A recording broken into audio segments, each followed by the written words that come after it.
Info 243 au cœur de l'actualité. C'est quelque chose qu'on n'a jamais vu sur cette terre, je crois.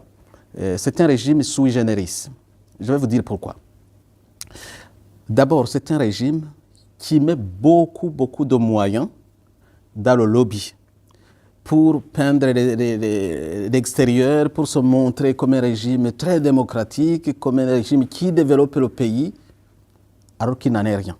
Mais je vous dis qu'ils ont mis beaucoup de moyens pour acheter tous les médias que vous connaissez internationaux. Ils ont pu placer des gens à la BBC, à la Voix d'Amérique, à RFI, partout. Ils ont essayé de mettre les gens et de payer des journalistes eux-mêmes pour deux choses. Pour dire beaucoup de bien de ce régime et pour miser les opposants. Et nous avons même des documents où ils ont payé des millions de dollars pour payer les gens qui vont dire que le leader de ce régime est un leader charismatique, visionnaire, alors qu'il n'en est rien. Ça, c'était la première chose. Et si les gens arrivaient à comprendre que ce régime sait manier avec brio le mensonge et la désinformation, eh bien, ils pourraient peut-être faire le pas suivant de comprendre ce que c'est ce régime. Alors, si vous me demandez de décrire ce régime, moi, je dirais le mot dictature ne suffit pas pour dire ce que le régime de Paul Kagame et son front patriotique rwandais. Moi, je dirais plutôt que c'est une tyrannie très brutale, extrêmement cupide, très dangereux pour les vies, pour les libertés publiques et les droits fondamentaux, et sans frontières. Je vais vous dire pourquoi je dis les choses comme cela. Tyrannie, évidemment, c'est un pouvoir sans partage. Voilà. Ils ont fermé l'espace politique. Ils ont, à eux seuls, le droit de faire de la politique dans le pays. Les opposants sont des ennemis à abattre. Là, on est habitué. Ça fait 29 ans qu'on vit avec ça. C'est pour ça que tous les opposants, ils sont à l'extérieur. Pas d'opposants à l'intérieur. On est obligé de partir en exil. Et avec peu de chance, on est assassiné parce qu'ils ont été assassinés à l'étranger. Donc je dis qu'il est très brutal parce que justement, il y a une journaliste canadienne qui vient de publier un livre, L'éloge du sang. D'accord. Donc c'est un livre sur les crimes du FP de Paul Kagame et de sa clique. Et la journaliste canadienne, on a tenté plusieurs fois d'assassiner aussi, mais je pense que ce journaliste, ce qu'elle raconte, elle a énuméré les cas où on a assassiné des milliers, des centaines de milliers de gens à l'intérieur du pays et à l'extérieur. Alors c'est vraiment un régime trop brutal. Là, ils assassinent les journalistes, ils assassinent les chanteurs, comme un jeune qu'on aimait bien, qui s'appelle Kizito Mihigo. C'est incroyable ce qu'ils font. Et puis je disais que trop cupide. Parce que c'est un régime en réalité qui n'a rien à voir avec l'intérêt général, le bien du peuple. Et ils poursuivent les richesses du pays, c'est la main basse sur les richesses du pays, et même les avoirs des particuliers à l'intérieur du pays. Donc l'argent, c'est ce qui les intéresse. D'accord. Et puis, je dis que ce régime est sans frontières parce que, puisqu'ils ne poursuivent que les richesses donc, du pays et des particuliers, donc, ils ne respectent même pas les frontières. Ils traversent et vont voler, piller même les pays voisins.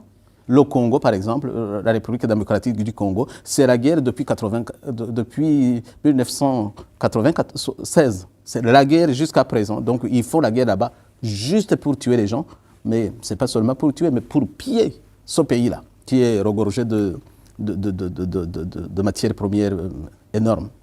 Bon, alors je disais que c'était trop dangereux, trop dangereux, parce qu'à chaque fois, ce régime a mis en péril tous les pays de la région.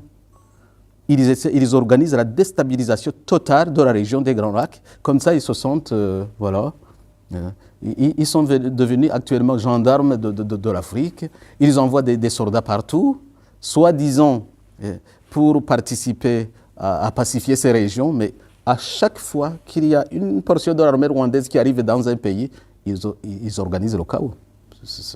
Voilà. Donc c'est comme ça que je pourrais décrire ce régime après, ils ont une stratégie que maintenant nous connaissons.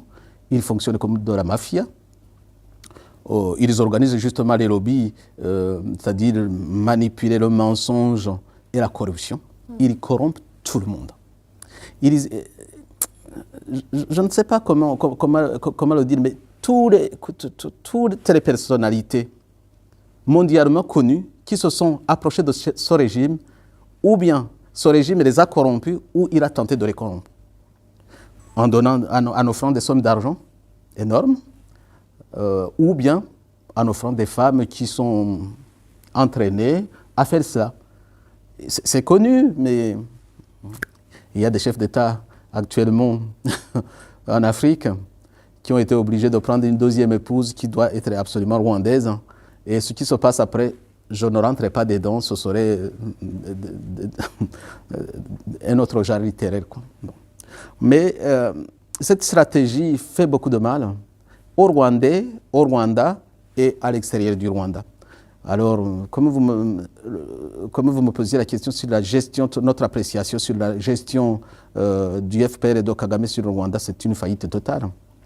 Donc, ils n'ont pas pu reconstruire le pays qu'ils ont eux-mêmes participé à démolir, puisque c'est eux qui ont lancé la guerre contre le Rwanda le 1er octobre 90 en provenance de l'Ouganda.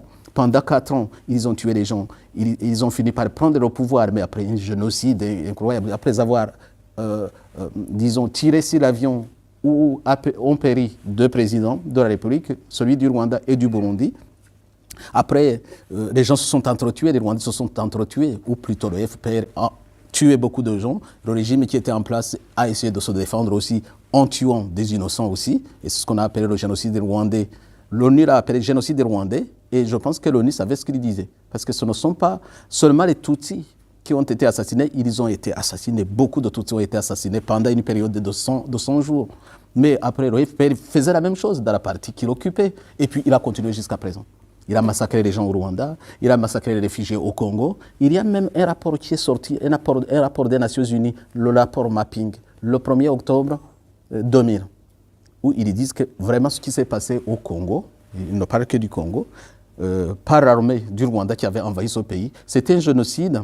Ça pourrait être qualifié de génocide si un tribunal venait à être mis en place pour gérer cette affaire. Donc ce sont des vrais génocidaires, nous savons. Nous n'attendons pas le tribunal pour le dire. Ils l'ont fait, ils ont assassiné plus de 6 millions de Rwandais et Congolais au Congo. Alors, donc, ce régime n'a pas pu, la gestion est une catastrophe, la gestion du pays. On ne sait pas encore comment il va partir. On espère qu'il va partir bientôt parce qu'il a fait trop de mal. Et surtout, il n'a pas construit le Rwanda, contrairement justement aux lobbies qui disent que le Rwanda s'est développé, le Rwanda est pacifié, rien de tel. Voilà. D'accord. Et en 2022, pensez-vous que le Rwanda s'est pacifié ou pas du tout? Actuellement, on ne peut pas parler de pacification puisque maintenant le Rwanda est en guerre, encore une fois, en guerre contre le Congo. Il y a des centaines de Rwandais qui meurent au Congo dans une guerre insensée et qui mettent en péril aussi le peuple congolais, évidemment. Parce qu'ils assassinent aussi des Congolais. Et le Rwanda n'est pas pacifié du tout, puisque cette tyrannie n'ouvre pas encore l'espace politique. Vous voyez, comment pourrais-je dire que le pays est pacifié quand je suis privé de rentrer dans mon pays alors que je le voudrais bien? Alors que je voudrais participer à la vie nationale, à me présenter aux élections, mais je n'ai pas ce droit-là. Et je ne suis pas le seul. Tous les autres, ils sont comme ça. Où est la paix dans tout cela? Cette paix que j'avais recherchée quand j'étais jeune enfant, la paix dans les familles, la paix dans le pays, eh bien, elle n'est pas encore au rendez-vous. D'accord. Ouais. Quelle est votre position par rapport à la guerre qui fait rage à Kivu? Merci de me poser la question, parce que la guerre du Kivu, la guerre du Congo, c'est un scandale. C'est le régime rwandais qui traverse les frontières et massacre les Congolais sur le sort de leur pays pour piller leurs biens, pour piller leurs richesses. Ce qui me donne du courage en ce moment, c'est que le peuple congolais a ouvert les yeux sur la situation et essaie de gérer la situation maintenant. Ils ont un nouveau leader que je respecte beaucoup, le président Félix-Antoine Tshisekedi, qui a compris que l'ennemi du peuple congolais n'était pas le Rwanda, n'était pas le peuple rwandais. Il dit que le peuple rwandais, c'est un peuple frère, et c'est vrai en fait. Il dit que le vrai ennemi du régime, c'est Paul Kagame et son régime. Il est même allé jusqu'à dire que, en fait, et là je le rejoins vraiment complètement, il n'y a pas de paix possible au Congo si le régime de Paul Kagame reste en place à Kigali. Donc il faut mettre dehors ce régime pour que toute la région, ce n'est pas que le Congo, pour que le peuple rwandais se libère, pour que le Congo retrouve la paix, mais aussi les pays voisins. Donc c'est une situation inédite de voir un pays qui crée des mouvements de rébellion tout le temps pour déstabiliser la région et pour déstabiliser le Congo en particulier et pour aller voler et pour aller piller les richesses de son pays. Donc ma position est que c'est une guerre qui n'a pas raison d'être, qui n'a pas raison de continuer. C'est une guerre qui doit s'arrêter assez rapidement pour que le peuple congolais retrouve sa souveraineté. Mais en même temps, je dis que cette guerre est une opportunité pour mettre à la porte le régime de Kigali. En fait, ce régime ne peut pas prendre de décision d'arrêter la guerre. Parce qu'ils ont organisé leurs finances, leur économie sur une économie de guerre. Donc, sur le pillage du Congo, des ressources du Congo. Donc, ils ne peuvent pas arrêter ça. Ils tomberaient en faillite. Donc, ils vont continuer jusqu'à ce qu'on puisse le vaincre militairement sur le terrain militaire. Et c'est pour ça que j'encourage vraiment le président Tshisekedi à donner beaucoup de puissance à son armée pour pouvoir se défendre. Et comme il dit, s'il pouvait nous aider, les opposants, eh bien, à mettre à la porte ce régime de Kagame, ce serait une bonne chose. Et pour toute la région. D'ailleurs, je lui ai écrit un message en disant, eh bien, un nouveau régime pacifique à Kigali, c'est l'autre nom de la paix en République démocratique du Congo et de l'harmonie dans toute la région. Et je crois que j'ai raison, et je crois que le président Tshisekedi a raison aussi. D'accord. Le Rwanda soutient-il vraiment le M23 ? Alors, le M23, c'est une rébellion qui se dit congolaise, mais en fait, ce n'est pas ça. C'est l'armée rwandaise qui s'appelle le M23, qui attaque le Congo pour le déstabiliser et pour en profiter pour piller. Donc, il le soutient ouvertement. Des rapports d'ONU l'ont prouvé. Les Rwandais, nous sommes... C'est amusant quand même de voir que nous, Rwandais, 90% de Rwandais soutiennent le Congo. Dans cette situation, soutiennent le président qui dit qu'il pourrait même se défendre militairement contre notre pays. Parce que nous savons que le régime de chez nous n'est pas un régime qui tient la route. Donc c'est une tyrannie, comme je disais, donc très, très brutale, très cupide. Ils cherchent que de l'argent. Et puis sans frontières, ne respectent pas les frontières des autres. Donc on est avec les Congolais, on les soutient, on les comprend. On est très touché, on est très malheureux par les misères que ce régime les pousse à vivre. Et voilà. Donc le M23, c'est la création de Kigali. Ils sont en train de massacrer les Congolais, ils sont en train de commettre un vrai génocide. De l'autre côté, encore un génocide de plus. Et il n'y a pas de doute sur ça. C'est le Rwanda qui est responsable de ça. Il devrait répondre. Donc ce n'est pas le Rwanda, c'est ce régime de Paul Kagame.